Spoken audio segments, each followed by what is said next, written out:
Audiolibros Yourbook presenta El libro negro de los Illuminati, la gran conspiración para dominar el mundo. Autor Robert Goodman. Narración a cargo de Juan. Capítulo 8. La tragedia de Vietnam y la muerte de John F. Kennedy. La influencia de las sociedades secretas en las guerras y acontecimientos trágicos de la historia se hace evidente en todo el preámbulo que desembocó en la guerra de Vietnam y el asesinato del presidente de Estados Unidos el 22 de noviembre de 1963. En opinión de Jim Marrs, autor de Rule by Secrecy, Gobernar mediante secretos, los responsables de meter a Estados Unidos en una de las guerras más cruentas del siglo XX fueron los firmantes de un documento secreto llamado el Informe de Iron Mountain. A principios de 1963,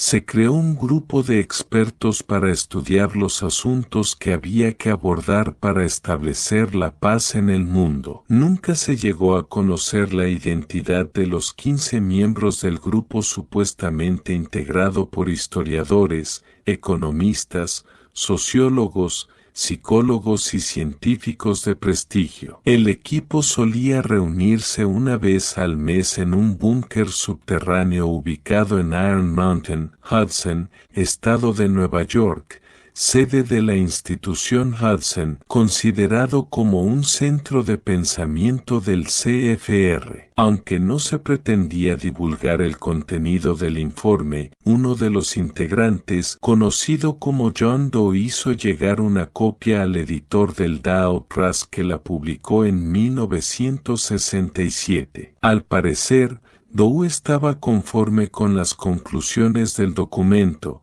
pero discrepaba del grupo en cuanto a mantenerlo en secreto. A fin de cuentas eran los contribuyentes norteamericanos los que habían financiado el estudio. Según este informe que, oficialmente no existe, las guerras son una parte del sistema social básico y han gobernado la mayoría de las sociedades humanas desde siempre, de modo que son necesarias y deseables y actúan como agentes estabilizadores de las sociedades modernas. Aquí estamos ante la filosofía hegeliana de Scully-Bones, tratado ampliamente en el capítulo 2 de la primera parte del libro. Los firmantes del texto expresaban su profunda preocupación si la ambigüedad de algunos líderes hiciera que la clase gobernante perdiera su capacidad para racionalizar una guerra deseada, ya que esta actitud provocaría el derrumbamiento de las instituciones militares. La eliminación de las guerras implicaría la disolución inevitable de la soberanía nacional y del concepto tradicional de nación-estado. El peligro de una guerra posible proporciona la sensación de una contingencia externa, sin la cual ningún gobierno podría durar por mucho tiempo en el poder. En otras palabras, el poder de un gobierno moderno sobre sus ciudadanos depende de su capacidad para hacer la guerra. El informe sigue diciendo que las guerras sirven para mantener las clases sociales controlando las relaciones esenciales de clase. Los autores del informe agradecen a las instituciones militares que hayan facilitado a elementos antisociales del sistema un papel aceptable en la estructura social. En el pasado se ofrecía a los delincuentes juveniles la posibilidad de cumplir sentencia en la cárcel o unirse al ejército. Una solución para los menos favorecidos de la sociedad sería desarrollar un sistema moderno y sofisticado de esclavitud, necesario para controlar a la gente en un mundo sin guerras. Es posible que se refirieran a los esclavos económicos del sistema, tan endeudados con préstamos e hipotecas que se ven obligados a trabajar en el mismo puesto siempre sin quejarse ni mejorar su situación. El informe incluye una lista de objetivos necesarios para reemplazar las guerras. Entre otros programas, habla de uno integral para el bienestar social, la exploración espacial para llegar a destinos inalcanzables, un sistema sofisticado de inspección de armas, fuerzas de policía nacionales e internacionales, un peligro alienígena reconocido, contaminación global del ambiente, enemigos alternativos ficticios, programas de voluntariado, nuevas religiones y sectas, juegos violentos orientados hacia la sociedad, un programa comprensivo de control de natalidad y de abortos. Finalmente el grupo propuso la creación, mediante un decreto presidencial, de una ultrasecreta agencia de investigación de la guerra y la paz. No se sabe si esta agencia existe, pero de ser así explicaría algunos aspectos de la política estadounidense que parecen ir en contra del sentido común. Vientos de guerra. El interés de Estados Unidos en Vietnam comenzó con los acuerdos secretos de Yalta al final de la Segunda Guerra Mundial. Ver el Gran Complot. Capítulo 10. La nueva zona de influencia de Estados Unidos iba a ser el Pacífico y el sureste de Asia, pero sus objetivos para esta zona se vieron frenados por Francia, que continuaba con su control militar de Indochina al terminar la guerra en Europa. La etapa precursora de la guerra de Vietnam fue facilitada por el general Charles de Gaulle, presidente de Francia, cuando supo que Ho Chi Minh pretendía crear un Vietnam independiente que daría a sus aliados estadounidenses una entrada en la zona. De modo que en octubre de 1945, De Gaulle mandó tropas francesas a Saigón con la intención de reclamar Vietnam como una posesión francesa bajo el mandato del emperador Bao Dai. Sin embargo, Ho Chi Minh se mostró inflexible, aceptando solo la independencia. La única solución era echarle mediante una cruenta guerra que duraría 9 años. Finalmente, en mayo de 1954, los franceses fueron derrotados en Dien Bien Phu y obligados a abandonar el territorio. En la Conferencia de Ginebra, celebrada en julio de 1954 y que reunió delegaciones de Ho Chi Minh y Bao Dai, se decidió dividir Vietnam a lo largo del paralelo 17, con Ho Chi Minh controlando el norte. Vietnam del Sur estaba liderado por el católico Ngo Dien Diem, que había vivido en Estados Unidos después de la retirada de los franceses. Durante su estancia se había reunido con oficiales de alto rango y miembros del CFR. Diem recibió el apoyo del coronel Edward Lanzado, jefe del recién llegado grupo militar estadounidense de asesoramiento y ayuda. Este grupo colaboraba con el Ejército Nacional Vietnamita de unos 234,000 hombres, creado y financiado por Estados Unidos. Por entonces, los nacionalistas vietnamitas, principalmente budistas anticatólicos y veteranos del Viet Minh, comenzaron a reclamar tierras en el sur, bajo el nombre del Vietcong. El aumento de la violencia en la zona facilitó la entrada de tropas estadounidenses, una decisión que no veía el senador J.F. Kennedy con buenos ojos. Se puede decir que en 1963 el obstáculo más grande para librar una guerra en el sureste de Asia era el presidente Kennedy. Inmediatamente después de su elección, tenía que ocuparse del conflicto en Laos, que enfrentaba a los comunistas de Pathet Lao contra el general Phou Minosaban, apoyado por la CIA. Cuando Kennedy asumió la presidencia, todo el mundo, desde el expresidente Eisenhower hasta los jefes adjuntos del Estado Mayor, le aconsejaron enviar tropas para apoyar a Nosaban. Kennedy no escuchó estas recomendaciones, haciendo caso omiso de las opiniones de algunos colaboradores suyos, como el secretario de Estado M.C. Namara y el jefe del Consejo de Planificación de Políticas del Departamento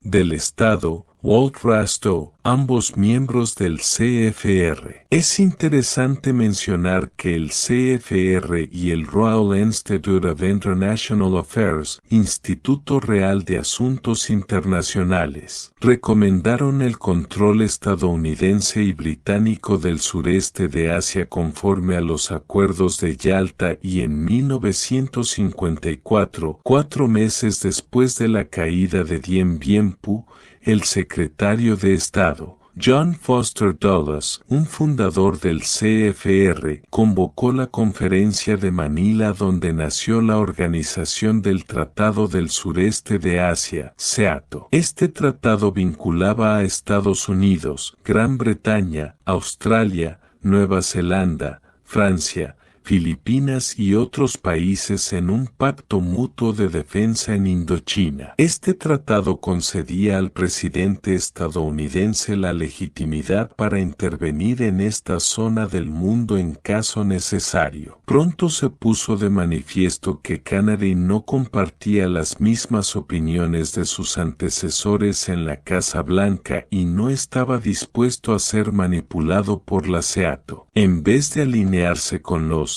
arquitectos de la globalización, lanzó varias iniciativas para aumentar el potencial humano y tecnológico del país. Además de reducir los impuestos, quería cambiar las leyes y la política de la propiedad privada controlando los beneficios de las empresas para no destruir la prosperidad económica del país. Unas medidas que chocaban con los objetivos de Wall Street y que según el profesor Donald Gibson, autor de Battle in Wall Street, The Presidency of Canary, luchando contra Wall Street, la presidencia de Canary. El presidente Canary provocó la cólera de Wall Street con sus iniciativas fiscales para redirigir las inversiones extranjeras de empresas estadounidenses, distinguir el tipo de imposición en casos de inversiones productivas y no productivas, eliminar los privilegios fiscales de compañías globales de inversión ubicadas en EU,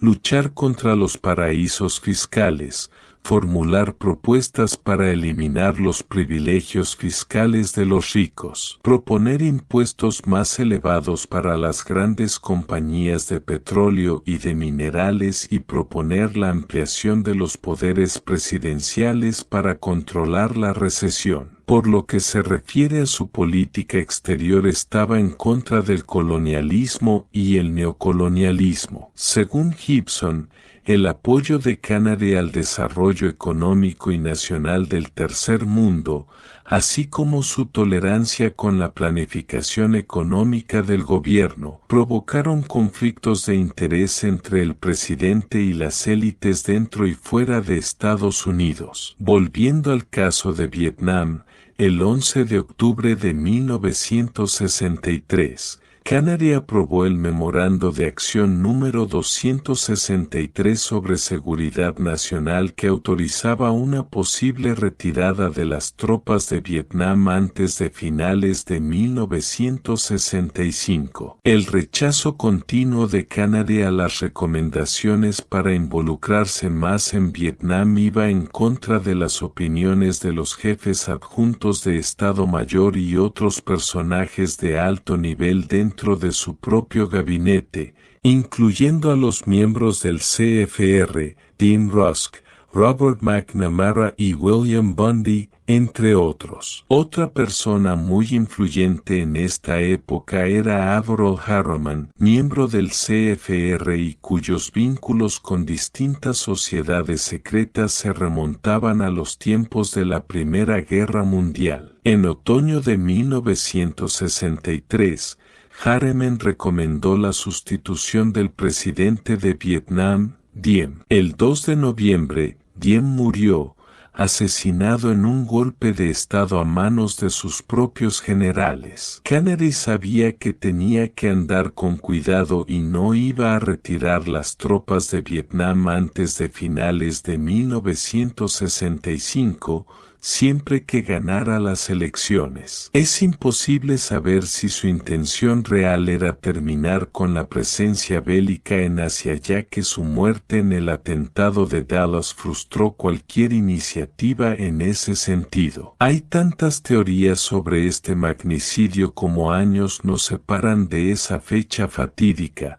pero es interesante mencionar la opinión de la esposa de Lee Harvey Oswald, el asesino oficial. Según ella, el asesinato estaba relacionado con el Banco de la Reserva Federal y la gente que paga a los asesinos de políticos está más allá de la ley y la CIA. Este comentario es bastante críptico, pero en el contexto de este libro puede ser que se refiera a las sociedades secretas. Por otra parte, Jim Marrs comenta en Rule Be Secrecy que Martin Luther King fue asesinado en 1968, cuando comenzó sus protestas contra Vietnam. Esto, junto con la obstaculización de las investigaciones serias del magnicidio, parece indicar la presencia de una fuerza tremenda que persiste a los niveles más altos de la estructura de poder estadounidense, severamente controlada por las sociedades secretas y sus miembros de Wall Street. En su artículo,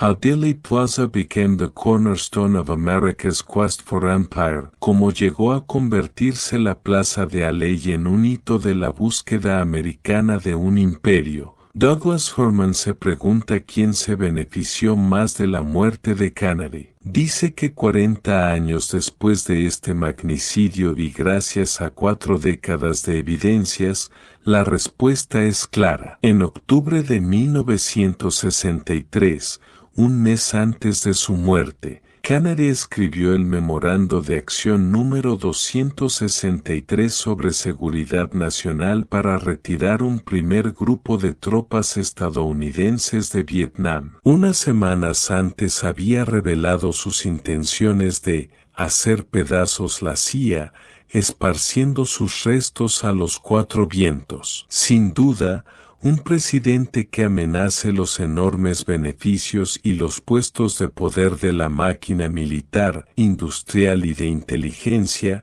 tenía que ser eliminado. Según el coronel Fletcher Prouty en el libro JFK, The CIA, Vietnam and the Plot to Assassinate John F. Kennedy, JFK, la CIA, Vietnam y la conspiración para asesinar a JF Kennedy. Los asuntos de los hombres y de la naturaleza no se determinan aleatoriamente. El año 1963 marcó un punto de inflexión importante en este siglo porque la élite del poder se organizó para retirar a JF Kennedy de la Casa Blanca y dirigir ellos mismos la nave del Estado. En relación con el asesinato de Kennedy, los libros de historia dicen que posiblemente no se perpetrara desde la ventana de la 6ª planta del almacén tejano de libros de texto, el TSBD, sino desde el edificio Daltax,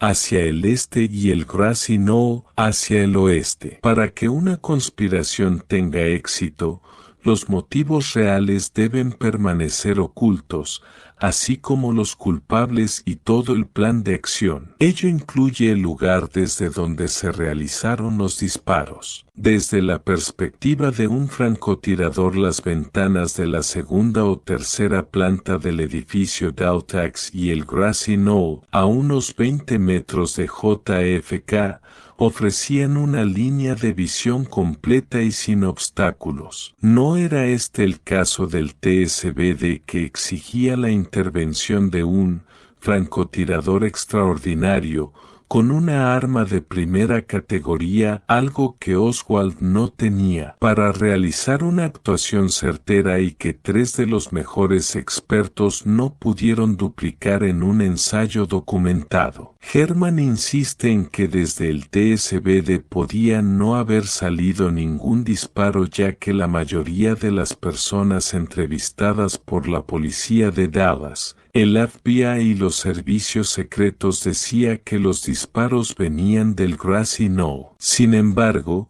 el informe de la Comisión Moran declaraba, considerando el testimonio de los testigos que oyeron y observaron unos disparos desde el almacén, la investigación de la comisión no ha podido encontrar otra evidencia creíble de que los disparos vinieran de otro lugar. En opinión de Herman, quizás la pista más fiable de la existencia de una conspiración por parte del complejo militar e industrial fue la distorsión descarada de los altos comisionados de la evidencia y los testimonios y la aceptación de estas conclusiones por los medios de comunicación. Uno de los defensores más significativos del informe Warren fue el New York Times, que recientemente contaba a sus lectores que el poder militar de Estados Unidos, medido en gastos militares, supera al de todos los países de la OTAN juntos: China,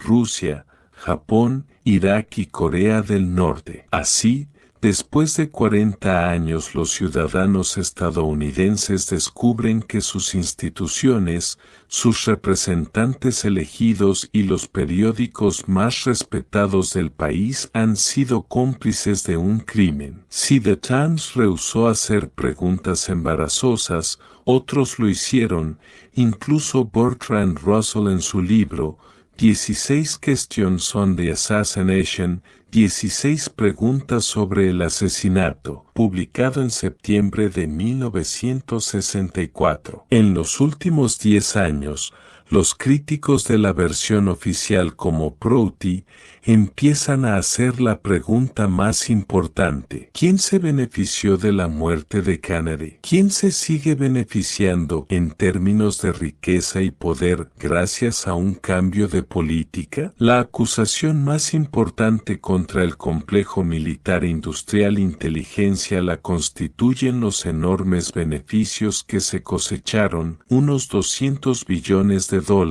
con el asesinato de Kennedy, que llevó a Lyndon B. Johnson a la presidencia y a la escalada de la guerra de Vietnam. Según Herman, uno de los grandes beneficiarios en 1963 fue la empresa tejana que apoyaba a Johnson, Brown y Root, una empresa que también ha dejado notar su presencia en la invasión de Irak de 2003, en esta ocasión con el nombre de Kellogg's, Brown y Root. Hoy día, la Plaza de Aley, rodeada de edificios clave en el asesinato de Kennedy como el Almacén Tejano de Libros de Texto, TSBD, parece el escenario de una tragedia teatral olvidada. En el muro de este edificio hay una placa conmemorativa que recuerda el asesinato de Kennedy. Pareciera que la placa hubiera sido objeto de vandalismo, ya que bajo la palabra alleged, presunto, y causado por repetidos arañazos con diversos objetos metálicos, hay un surco. La frase completa dice: Oswald alleged killer, Oswald, presunto asesino. Sin embargo, estamos ante la protesta colectiva de miles de estadounidenses que no están conformes con la versión oficial de magnicidio. Herman termina su artículo con las palabras: quizás con el paso del tiempo, quizás otros 40 años, el borrón completo de la falacia revele la envergadura de nuestra esclavitud a la mentira imperial que amenaza a quebrarnos tanto económica como moralmente. Kennedy descubre el MJ-12. Después de ganar las elecciones generales de Estados Unidos en noviembre de 1960, John F. Kennedy tenía la oportunidad de hablar del programa oficial del espacio en su discurso inaugural, declarando que antes del final de la década Estados Unidos pondría un hombre en la Luna. Según el investigador William Cooper, esta declaración del presidente permitió a los que ostentaban el poder a desviar grandes cantidades de dinero en los llamados proyectos negros, así ocultando el programa espacial auténtico de la ciudadanía estadounidense. Un programa similar en la Unión Soviética tenía el mismo objetivo, y cuando Kennedy hablaba de poner un hombre en la Luna,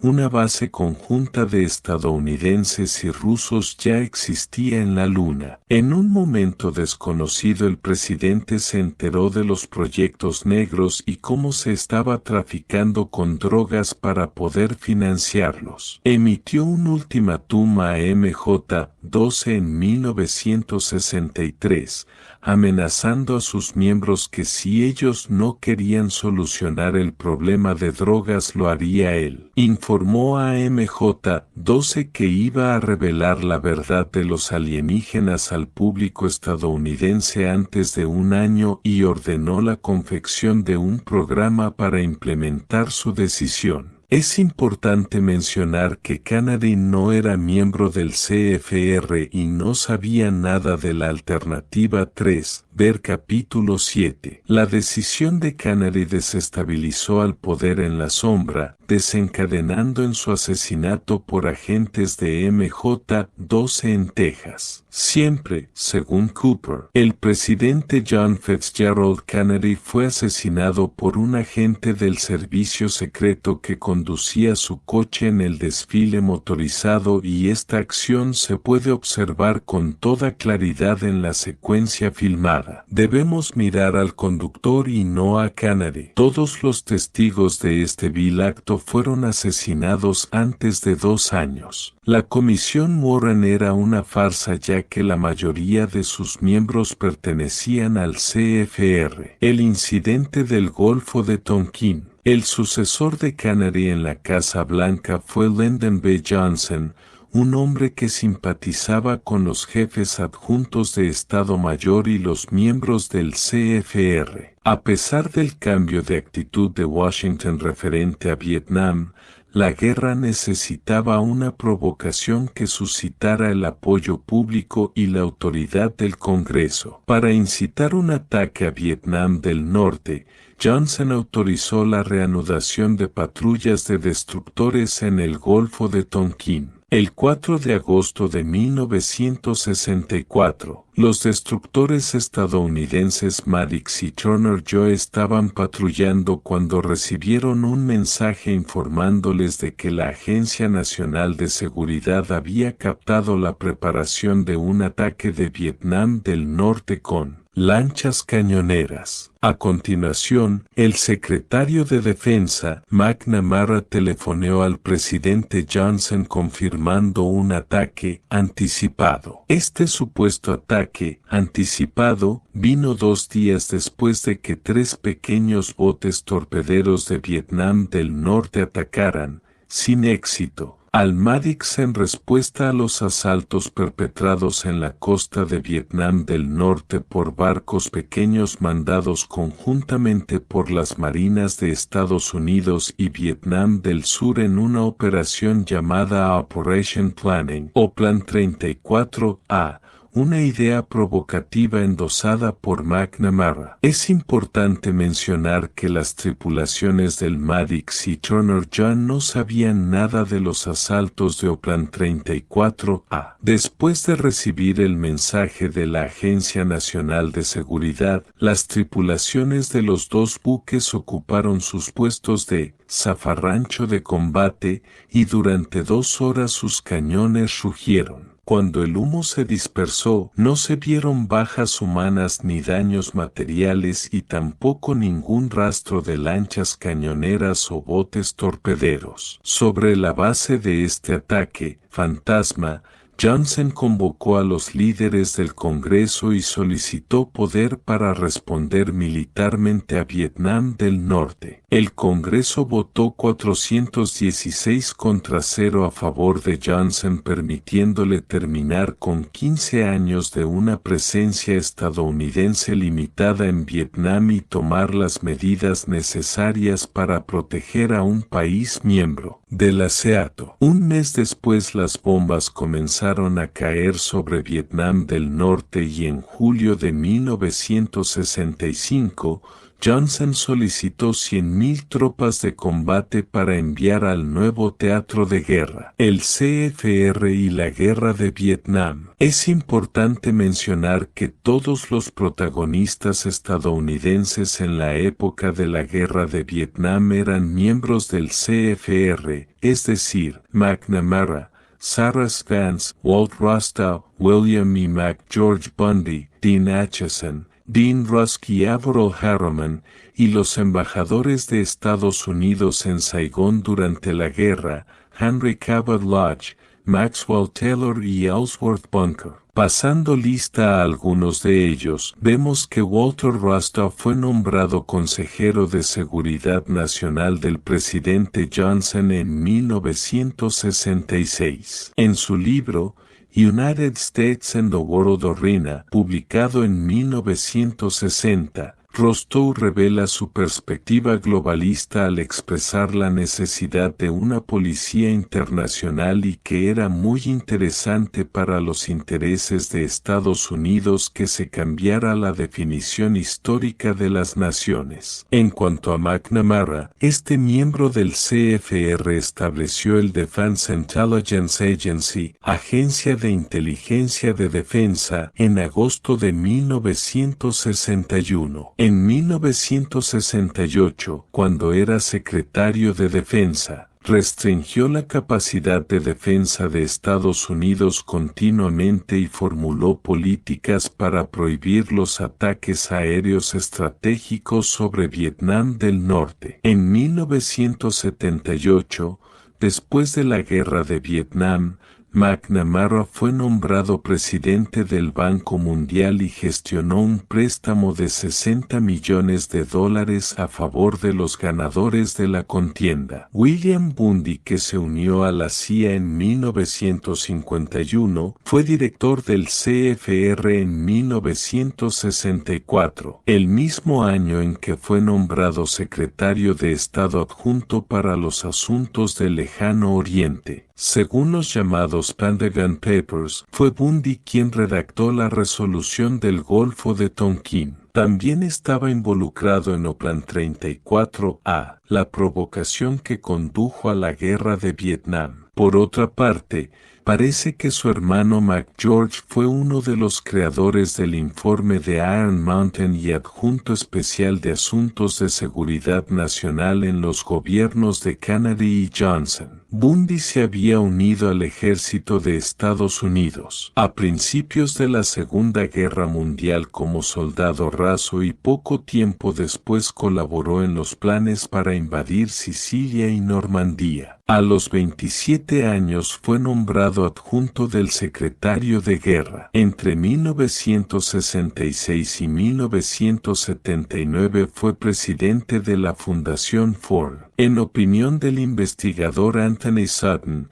citado por Jim Marrs en Rule v. Secrecy, al actuar conjuntamente los hermanos Bundy podrían haber controlado totalmente el flujo de información relativa a Vietnam, procedente de los departamentos de inteligencia, Estado y Defensa, filtrándola antes de transmitirla al presidente. Dean Rusk, secretario de Estado, fue otro instigador del informe de Iron Mountain, así como presidente de la Fundación Rockefeller. Guió las políticas de Kennedy y Johnson. Cuando Richard Nixon llegó al poder, Henry Kissinger, miembro del CFR y la Comisión Trilateral, entró en el gabinete como consejero nacional de seguridad en 1969. Antes del final del año controlaba la política de Estados Unidos en Vietnam totalmente. Fue Kissinger quien extendió la guerra a Camboya, pero ya era demasiado tarde y la guerra se estancó, conduciendo a la retirada de las tropas estadounidenses de Vietnam en 1972. El coste de la guerra de Vietnam,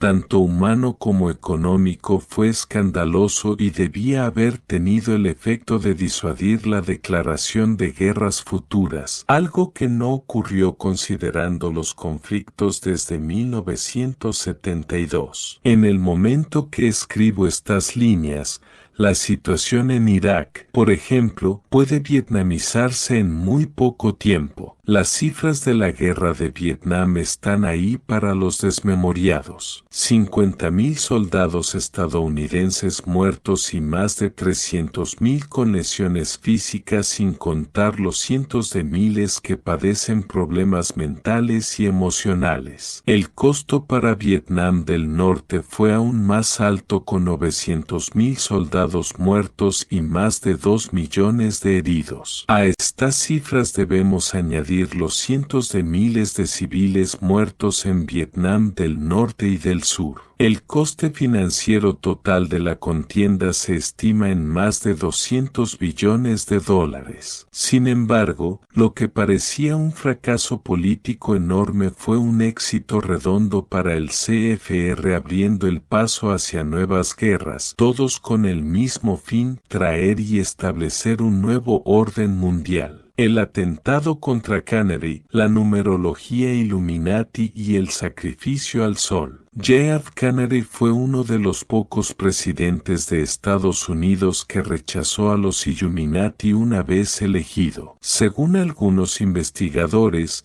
Kennedy planeaba emplear sus poderes como presidente para informar a los ciudadanos estadounidenses del plan Illuminati para esclavizarlos, pero antes de poder hacerlo, fue asesinado en una fecha que lleva la rúbrica de identificación de esta siniestra sociedad, es decir, el número 11. Kennedy fue asesinado siguiendo la progresión 11 a 22, 33. Veamos el 11º mes del año, noviembre, el día 22, 11x2, en el paralelo 33, 11x3, y en la plaza de Aley, ubicación de una vieja logia masónica de la época de la Revolución Tejana que quería liberar al Estado del control mexicano. Hay otro dato que relaciona el asesinato de Kennedy con los templarios. El 22 de noviembre de 1963 era el 656 aniversario de la bula papal de Clemente V, en virtud de la cual la Inquisición prendió y torturó a los templarios. Según David Icke, The Biggest Secret, el secreto más grande, la mañana del asesinato,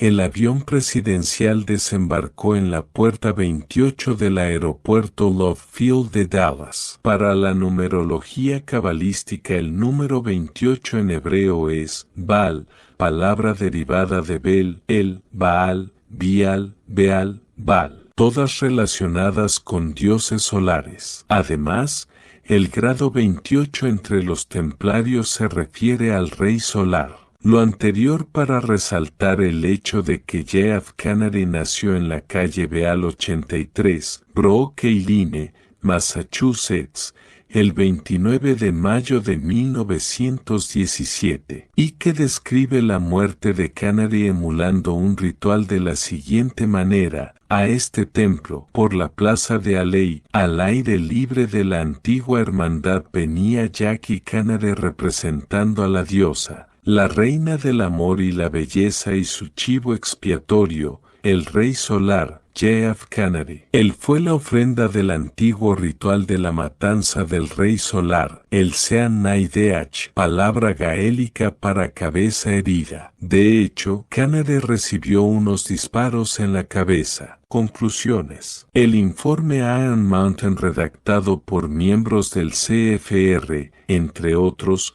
concluyó que las guerras no solo son necesarias sino deseables, ya que funcionan como agentes estabilizadores de las sociedades modernas. Otra conclusión del informe era que los líderes del país no podían ser ambiguos, pues esta actitud dañaría las instituciones militares. Fue el Tratado de Yalta el que implicó a Estados Unidos en la zona del Pacífico y el sureste de Asia, y poco después se creó la SEATO, una organización militar parecida a la OTAN. El presidente Kennedy nunca estuvo de acuerdo con el envío de tropas a Vietnam y en el supuesto de ganar las elecciones de 1964 iba a comenzar la retirada en contra de sus consejeros del CFR. Sin duda, esta actitud, junto con su política social, fueron factores claves en su eliminación y sustitución por Lyndon B. Johnson, partidario de la guerra de Vietnam. Con todo, para justificar la participación activa tenían que provocar un incidente que incriminara a Vietnam del Norte. Así sucedió el incidente del Golfo del Tonkin para que el Viet Cong atacara a los destructores estadounidenses que patrullaban la zona. El resultado fue el envío de 100.000 soldados a Vietnam, algo que Kennedy nunca deseó para su país. Entre 1962 y 1972,